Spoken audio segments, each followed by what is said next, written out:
Hey YouTube, so today we're going to be working on a Chevy Silverado. Now this particular Chevy Silverado has a 5.3 motor in it, but it has a bad lifter in it. So we're going to go in and change that. We're going to show you the process of changing it. But first, before we change it, I want you to listen to the motor so that you hear what it sounds like so you can identify the problem. Okay, the motor's engine sounds good, but you'll notice there's a ticking sound here. Okay?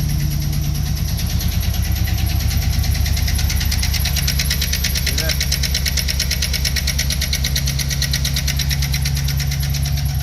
That ticking sound is a lifter that's either collapsed or not working or worn out. So what we're going to do is we're going to change that lifter out, and I'm going to show you the process of how to do that. So stick around. This is going to take a little bit of time, so you might want to get you some snacks. It's going to be a very good informative video. You'll learn a lot. We'll cut that off. I don't want it to get hot. Now, and speaking of that, this particular job, what you don't want to do is do it when the motor's warm. You want to let the car sit basically overnight and cool off so that you have a cold motor to work on before you start pulling off the major stuff like the head bolts and things like that. Now you will need to remove pretty much everything here.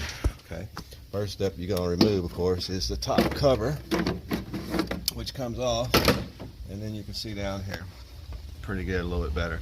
And we're going to take the intake off, and I might take this fan out of the way too so that we can get down in there really good and get a little more light on this thing too so that you can see. Now, other than that, also you want to drain your antifreeze out, and you can drain your motor oil now or you can do it at the end. I actually kind of like to drain my motor oil at the end and change it out. You know, it's the last thing I do whenever I do a major job.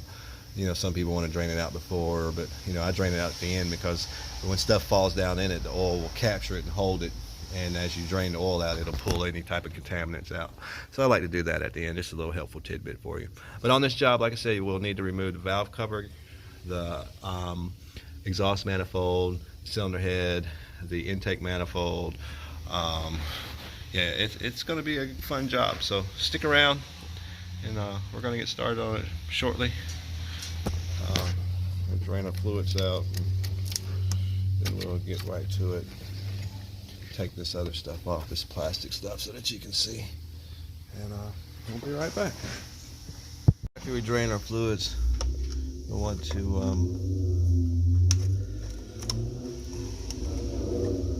take off your intake hoses.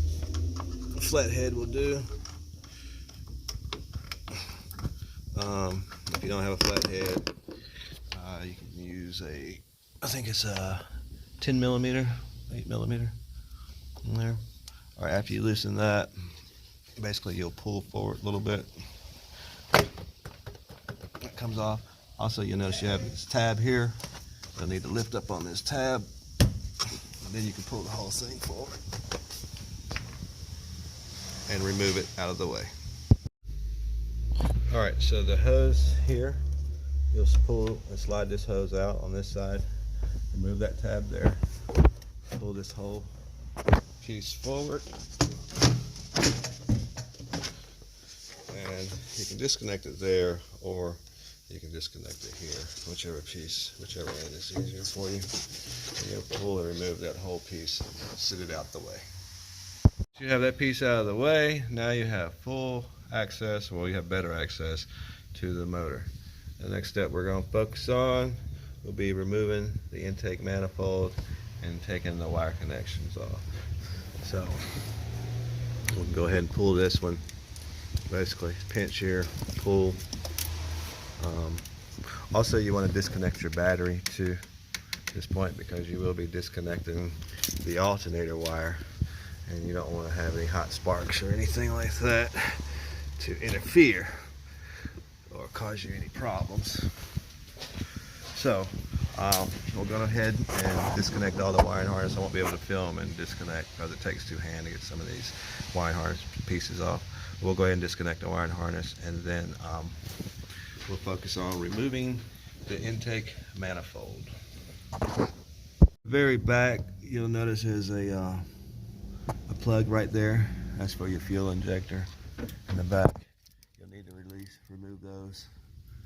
In the back, remove that, because that comes up in this harness here. And on here, on this side, you'll remove this. And then you've got 10mm bolts here. Take those three out. That way you can lift the harness up and completely move it out of the way.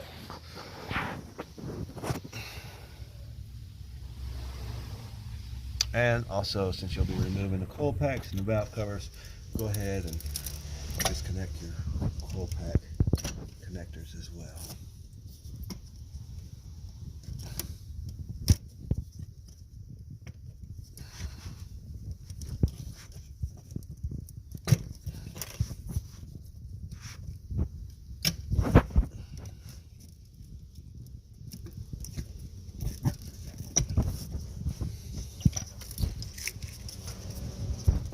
Fuel injector connectors.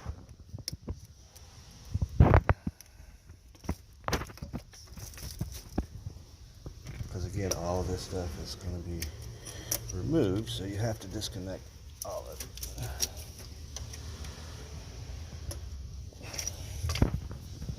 Alright, for a second. And again, not forget to disconnect your battery. If you don't disconnect the battery, when you go to disconnect the alternator here, you'll get you a nice little shock of a surprise there. So don't forget to disconnect that battery over there. All right, I'm gonna disconnect the rest of this and then we'll be right back. This connector right here, simply stick your screwdriver in there, pop it down, that'll open up. That way you can lift that whole harness up. But again, you will need to remove those 3 bolts there.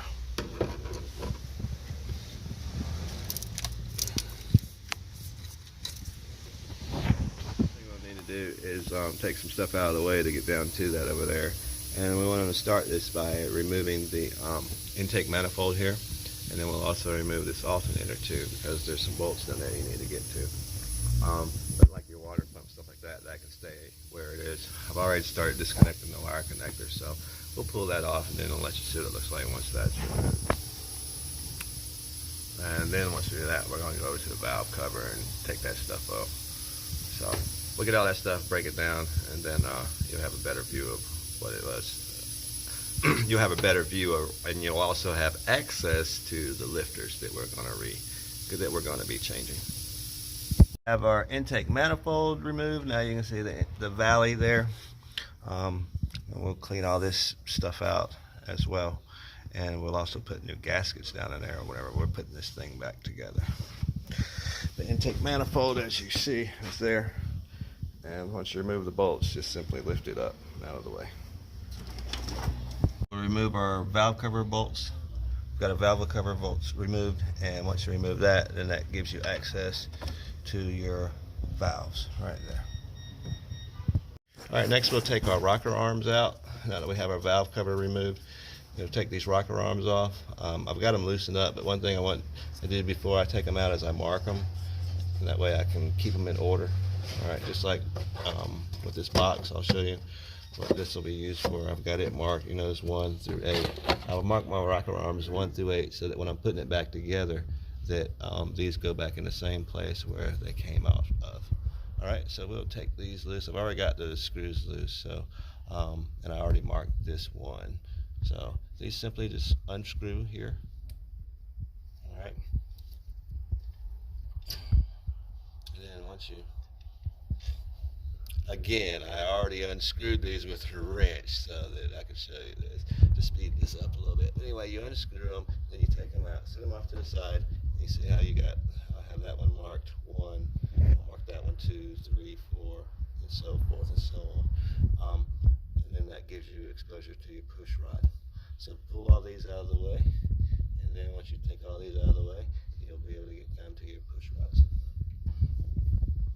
All right, so now we'll take now that we have our rocker arms off, we'll take our push rods out. Notice I use a box or something, and I already have it numbered like 1 through 8, and that way when I take it out, I can take the push rod out, put it in the box, boom, boom, boom, boom, boom, have it all in order. So we'll take this out. That'll be number 1. Put number 1 here. We'll go through, take all 8 of them out. Then this rail, of course, that our rocker arms are sitting on, it just lifts out as well. And you want to leave it in the same direction that, you know, you just place it right here beside your rail. So we'll take these out and put those in order and continue taking this thing apart. Now that we have our intake manifold off, and we have our valve cover off, and we have our valves and rocker arms off, and our head bolts out, now we can just lift this head up out of the way, and that'll give us access to our lifters, which are located up under this head.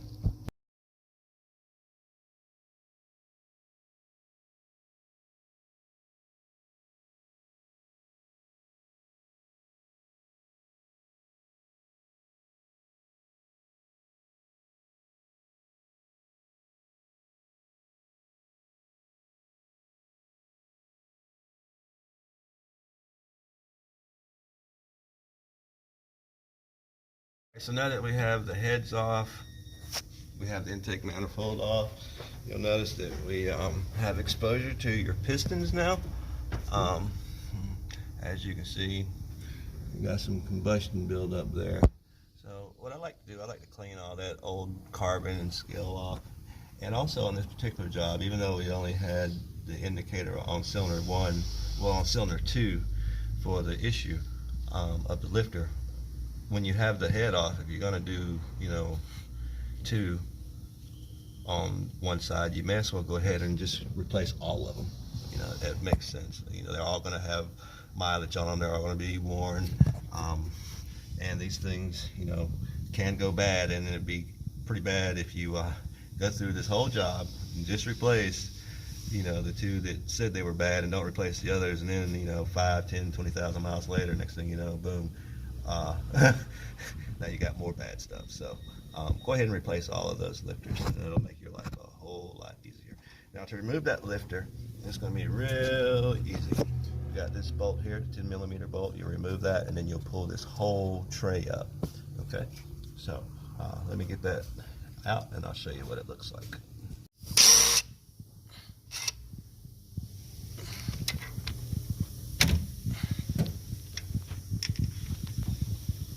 All right, like I said, once you pull that screw off, you can pull that whole lifter assembly up and out of there. All right, so now if they do stick in there and don't come out, then just reach in and pull that out with a magnet, or pull it out with your hand, as you can see. Okay, you'll notice at the bottom you have a ball bearing. All right, these are your standard lifters here. You'll notice you have a ball bearing at the bottom.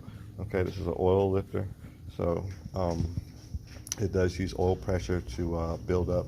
And this is the regular lifter, and I'll show you the other active lifter. Now, these active lifters are the ones that the oil will be shut off to them, which causes the lifter not to work. Therefore, it shuts the cylinder down, and I think they call it active fuel management system. So basically the truck will go from being a V8 running on all 8 cylinders to running on 6 or 4, whatever, you know, the computer decides it needs. All right, so we're going to change those out, get the new ones, and then before we do that, we're going to clean all that stuff off and get it shiny, get all the old oil and crud out of there. You know, while you got it broken down, you may as well take the time to clean it. All right, now that we have our heads off, have our valves out, we're going to clean that. I put a little more light on it so that you can see how dirty that actually is down there. You see all that build up, all that build up there, all that build up there. A product that really works great for that is I love to use this product here. O'Reilly's Brake Parts Cleaner is probably about the strongest one, best working one I've found actually on the market. I've tried them all. Not trying to shout them out or anything, but you know, I gotta give props where props is due. That is a very good brake parts cleaner, and you'll see as I start using it. But and it's quick too. And now that I have this off, here's the head gasket. We will be replacing this head gasket with a new one. In fact, you can always see it. It's got some wear in it from how, you know, it's just, you know, the paint's wearing off, and, well, the surface material rather. See a little sludge built up there. So this is basically preventive maintenance at this point, but of course you would also need to have that head gasket back in there once you put it back together. We're also going to use this brake parts cleaner to clean these valves. Now we have the new ones.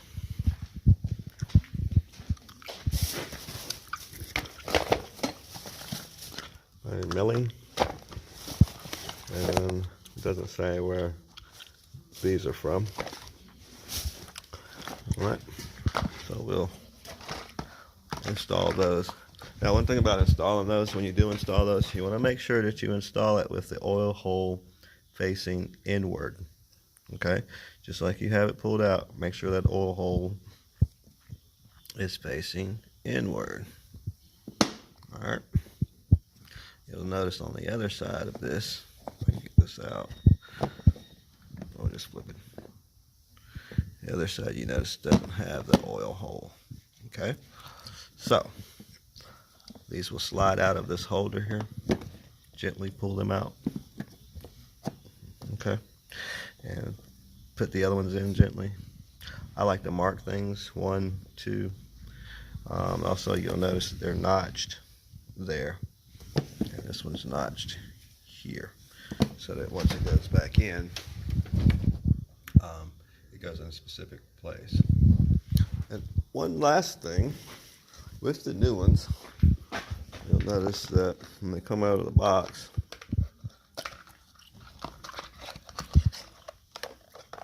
okay, that's what it looks like.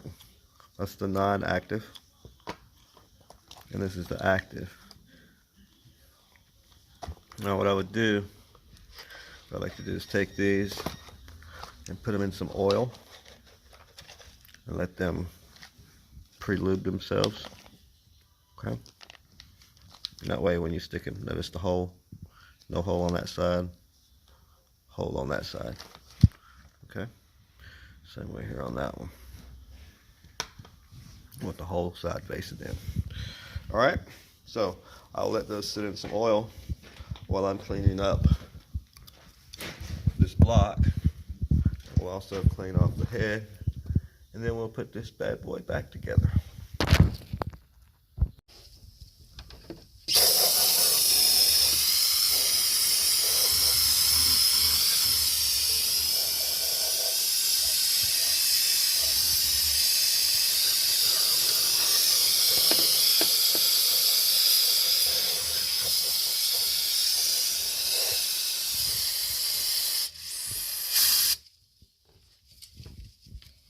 See how that brake parts cleaner just cuts right into that. I do recommend that you wear gloves, eye protection, so that you don't, definitely don't want to get that in your eye.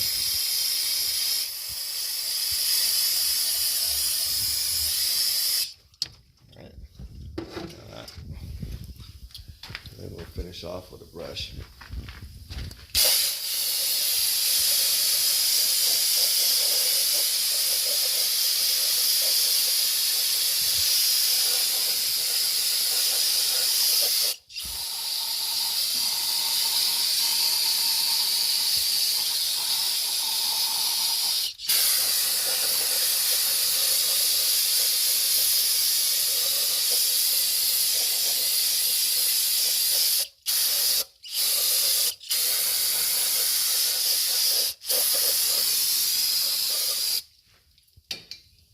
We won't be using this anymore, so we can throw that to the side.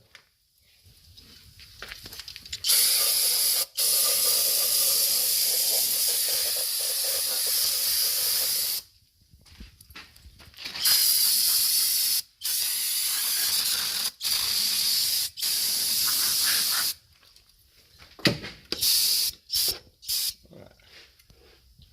I'll set up my brush.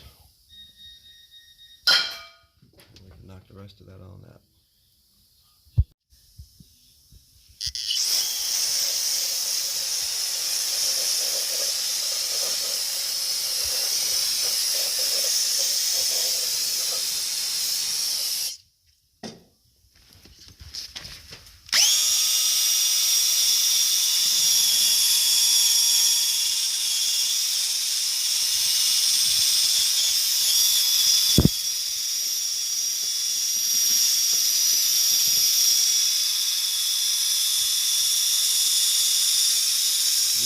hairbrush or a brush and electric wheel. This is one of the fastest ways to clean these up. I've seen some guys use razor blades and try to scrape everything off, but be careful with that because it can, if you're not careful, you can cut divots down into it. But with this, you just lightly rub over it and use the cleaner, and it'll clean that stuff right on in. As you can see a difference there already.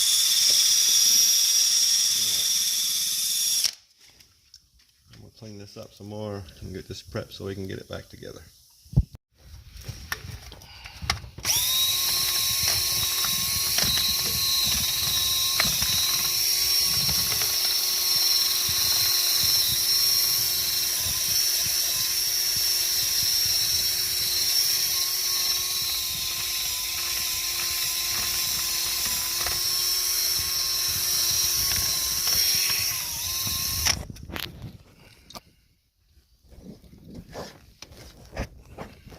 And loading our rail, we'll load our rail with the lifter side up, okay, so that way when it goes in it will be facing the inside of the motor. All right, you want that hole facing the inside of the motor. Also, you'll notice when you slide these active lifters in that there's only a notch on one side of it. You see that notch right there? That's only on one side of it, so it'll only go in one side, one way. These, however, don't have a notch in them, but they do have the flat spaces, so you'll want to put the flat space in. And since the oil hole is on the inside, I like to put my oil holes on the inside too, just like those. Once you have your lifters loaded up in the rail like that, again, I told you in the beginning you want to soak them down with motor oil, but I also like to take a light coating of oil and soak the outsides of it, as well as, so that when you slide it down in the barrel there, you won't have any type of issue, especially on startup. And because of that, you could use some like engine assembly lube. That really helps with it, because that gives it time to stay tacky while the oil pressure builds up. So we'll lube those up, and then we'll just take this rail and slide it right back down in that hole where we took it out from. All right, we have our lifters lubed, and we'll slide in the hole.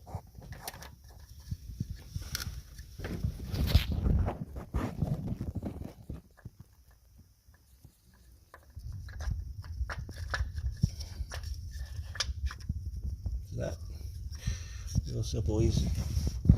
Once those slide down, put your retaining bolt in,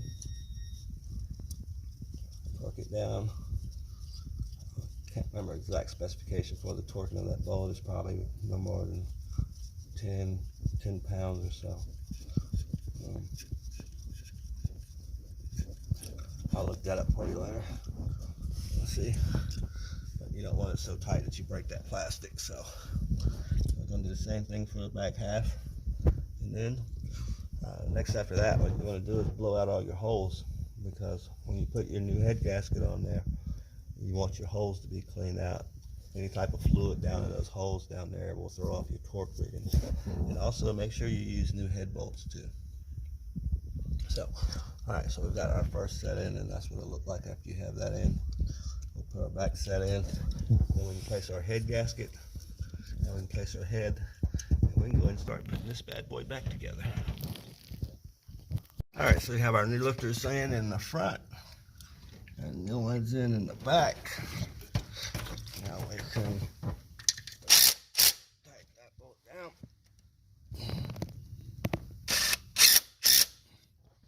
All right, that's in place. Now we'll blow our holes out, prep our surface to lay our new head gasket, and we'll place our head as well. So for the new head gasket, I need new head bolts. There's a part number there if you need that. And where did I place the head gasket? Hold on. There's your new head gasket. And there's the part number on that. And you'll notice how much different it looks as opposed to the old one down there. You know, we have our head nice, cleaned and prepped up, ready to go. Also have our intake manifold side of that head clean, ready to go too. And we clean the other side where the exhaust manifold goes. Of course, the exhaust manifold is going to turn black and sooty as soon as you start the truck up, but you want a good, clean, flat surface whenever you're putting it back together, so you don't have any issues. Okay, so let's blow our holes out, and then we'll clean our surface one more time, and then we'll put this bad boy together.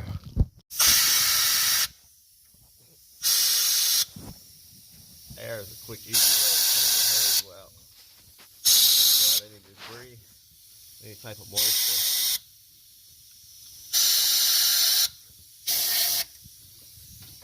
I'll get the rest of them when I get up in there. Alright, so blow your holes out. I even like to blow out my screw holes. That way you don't have to worry about fluid buildup in there.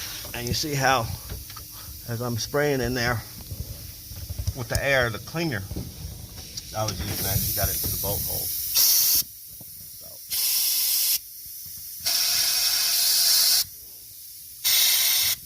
Like I said, you don't want that in your holes. Is that okay when you go to torque your project down? Alright, we can wipe this down, and we'll be ready to place our cylinder head gasket.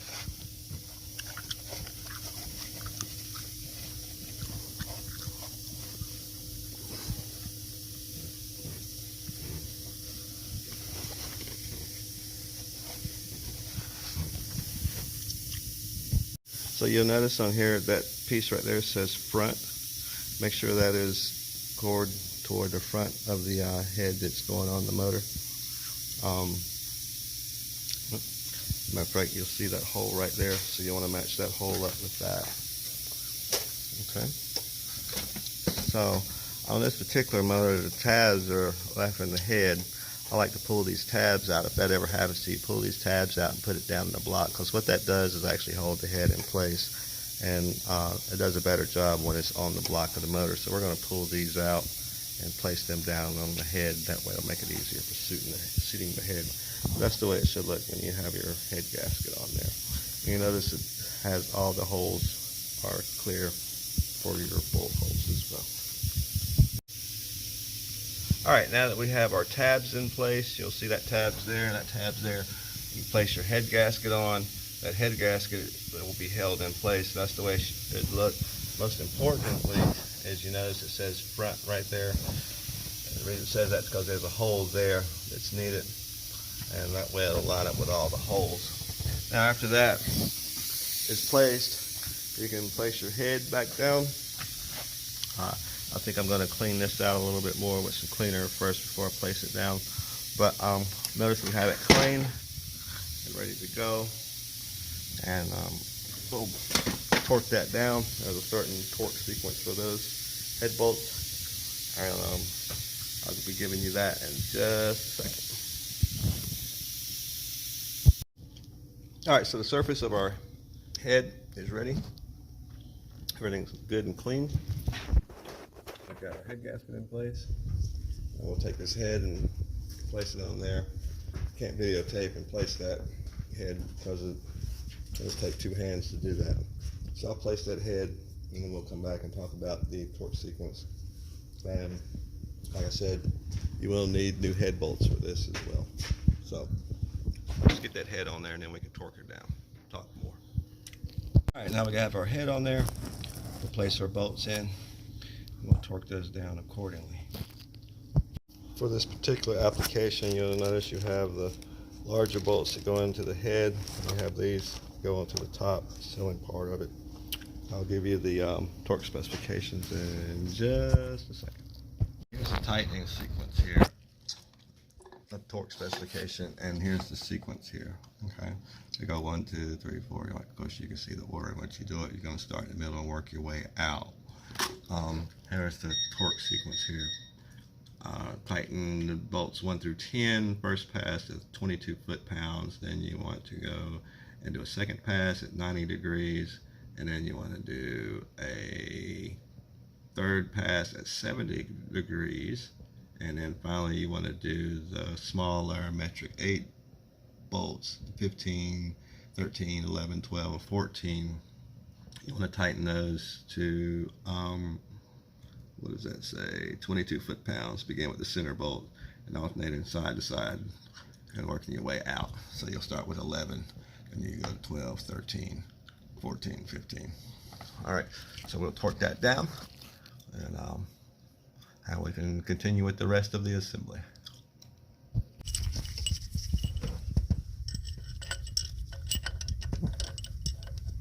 There's your new head bolts.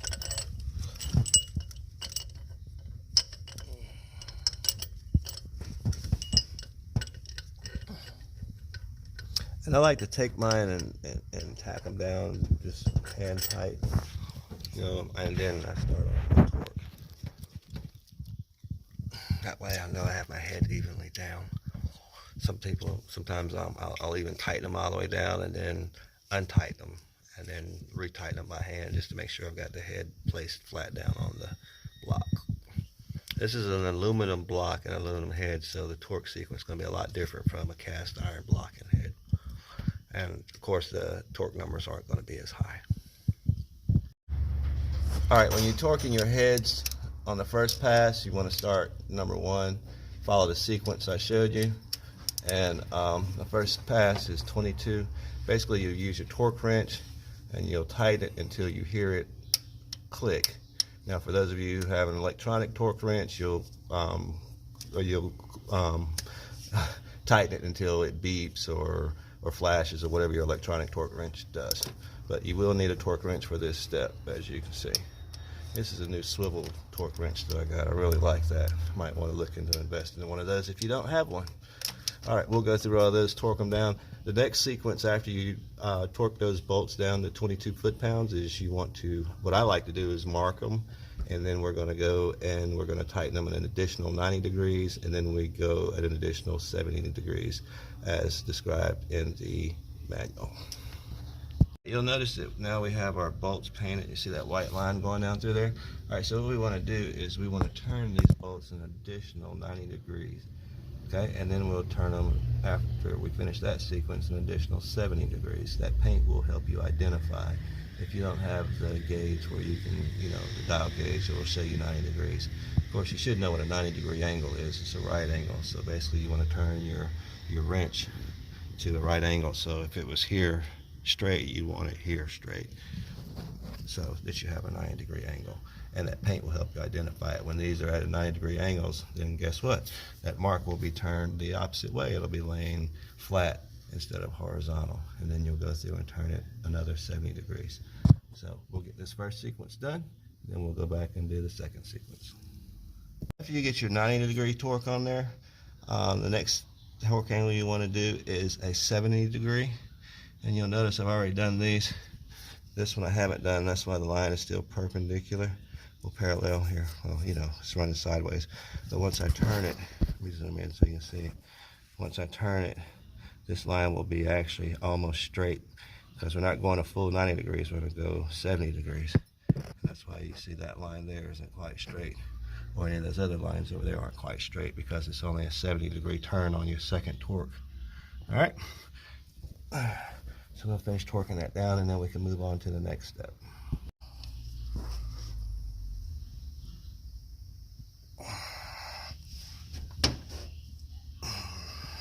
Notice I'm using a large breaker bar on this, because the tighter you torque these down, the harder it becomes, and you won't be able to turn it with a regular wrench. Now you see that's not quite straight because we went to a 70-degree turn instead of a full 90. We'll look at this one and then we'll finish up with that. After we have our heads torqued down, we can put our lifters back, our push rods back in. One thing I like to do with my push rods is I take them and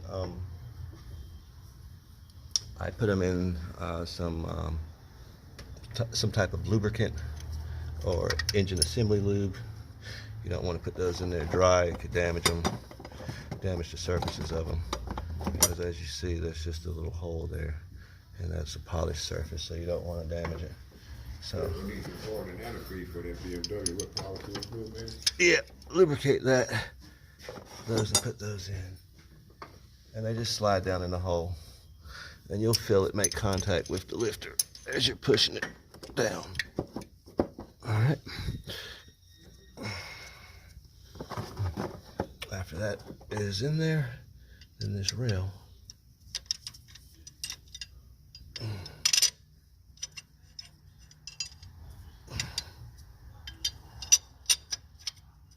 on as such, and on top of this rail you'll have your rocker arms.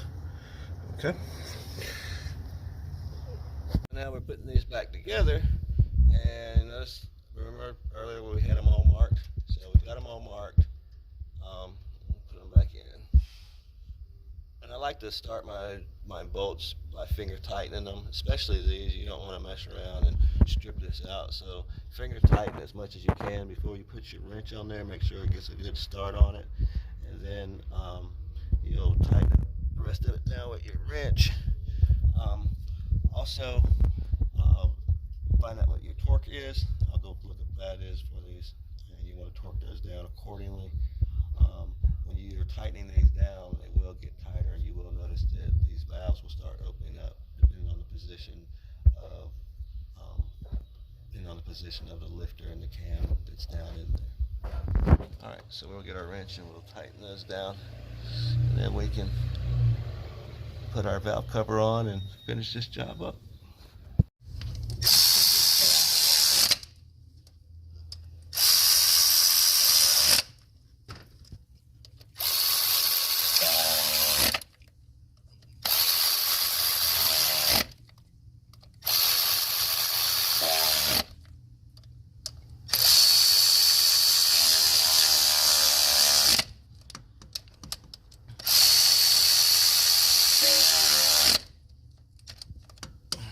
Alright, there you have it. I'll go back through and check the torque on these.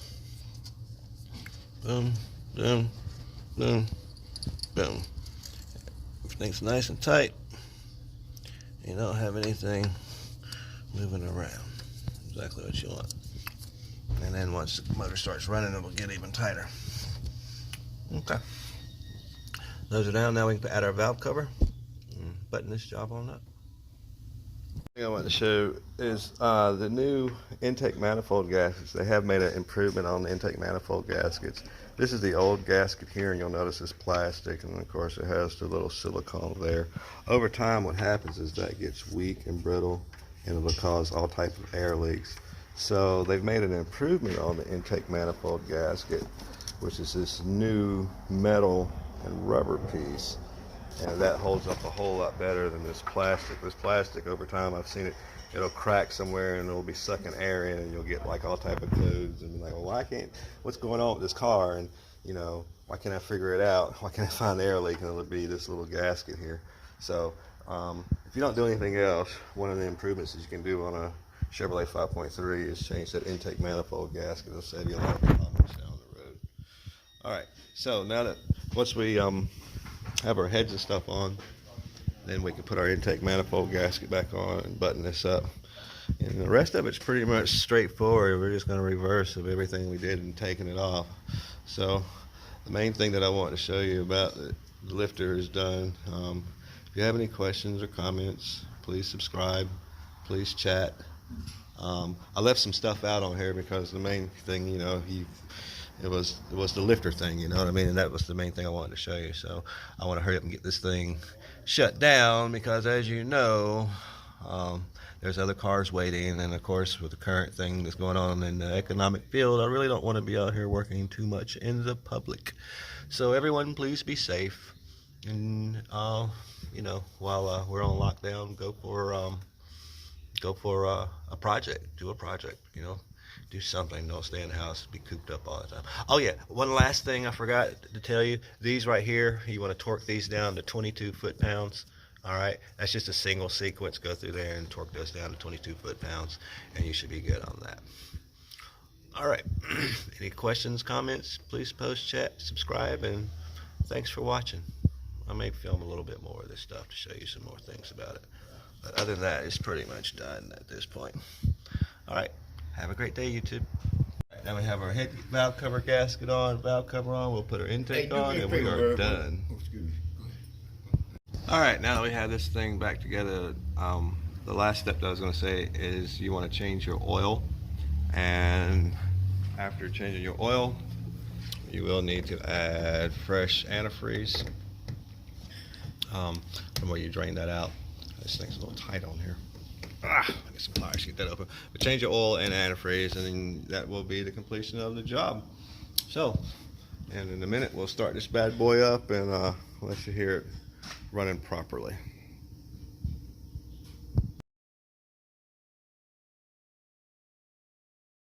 All right, let's see what we got.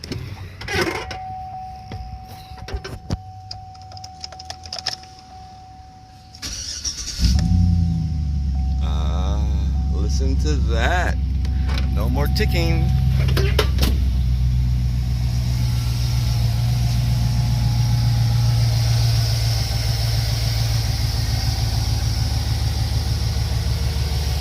Hear that? That sound a lot better? No more ticking, no more rattling. So, if that's your issue, and you got that ticking sound, and now know what you need to do to fix it. You know, one thing that I found interesting about this whole process was the cost of the parts. If you go to Chevrolet, you know, they're going to hit you up on the parts, especially on those lifters. But like if you go to like, you know, the other retailers, you know, Advance, AutoZone, stuff like that, then, you know, they'll, you can find them a lot cheaper there. I can't really give you a price because everything depends on what market you're in as far as cost. There's a little smoke there. That's just from where we were working on it, and, you know, oil burn off on our hands and stuff like that. That'll clear up soon. The car heats up good. But as you can see, it sounds good. It's ready to go. We're going to let it go through a nice warm-up heat cycle. So we'll know we need to add more antifreeze, and then we'll check the oil again, make sure we had our proper levels. But other than that, that's pretty much it. If you have any questions or comments, please post, chat, subscribe. And other than that, thanks for watching, YouTube. I know this was a long job. I hope you enjoyed it. And, you know, amongst everything else that's going on in the world, heck, do a project, man. You know, if you're stuck inside and you want to get some stuff done. Yeah. This was a Chevy Silverado with the 5.3. This is a 2008 model 5.3 Chevy Silverado. I like those pipes on there. That bad boy sounds pretty good, don't it? Yeah, look at that. But as you can see, no more ticking. No more ticking. Yep. All right. Until next time, YouTube. If you have any questions, comments, please post, chat, subscribe, and again, thanks for watching. All right, we're gonna get this back to the rightful owner and put a smile on their face.